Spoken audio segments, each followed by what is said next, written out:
নমস্কার প্রিয় রাজ্যবাসী। রাজ্যের সাম্প্রতিক বিধ্বংসী বন্যায় আপামর রাজ্যবাসী মারাত্মকভাবে ক্ষতিগ্রস্ত।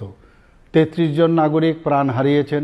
ঘরবাড়ি, ক্ষেতের ফসল, গবাদি পশু প্রাণী, রাস্তাঘাট সহ ব্যাপক সম্পত্তির ক্ষয়ক্ষতি হয়েছে।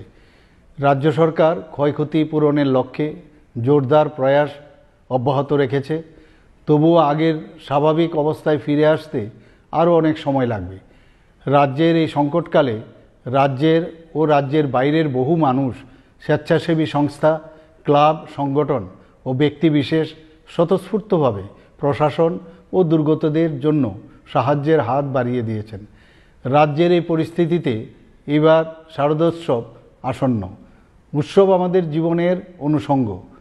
উৎসবে আনন্দ স্বাভাবিক, কিন্তু সেই আনন্দ যাতে অন্য কারোর নিরানন্দের কারণ না হয় সেই দিকে আমাদের সকলের লক্ষ্য রাখতে হবে। এবারের এই বন্যা পরবর্তী পরিস্থিতিতে আমাদের সকলের উচিত মানবিক ও সামাজিক দায়বদ্ধতা নিয়ে বিপন্ন মানুষের পাশে দাঁড়ানো। তাই রাজ্যের বন্যা পরিস্থিতিকে বিবেচনা করে এই বছর পুজোর চাঁদা আদায়ের ক্ষেত্রে কোনো প্রকার জোর জবরদস্তি না করতে আমি ক্লাব, সংস্থা ও সার্বজনীন পুজো আয়োজকদের কাছে অনুরোধ জানাচ্ছি।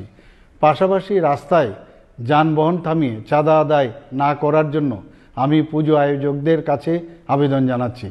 আমি আশা করব ক্লাব ও সার্বজনীন পুজো কমিটিগুলি এবারের পুজো আয়োজনের বাজেট কিছুটা কমিয়ে সেই অর্থ দিয়ে সামাজিক দায়বদ্ধতায় বিপন্ন মানুষের পাশে দাঁড়াবেন।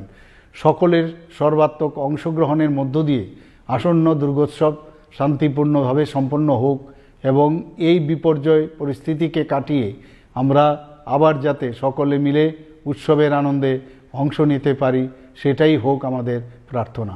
নমস্কার।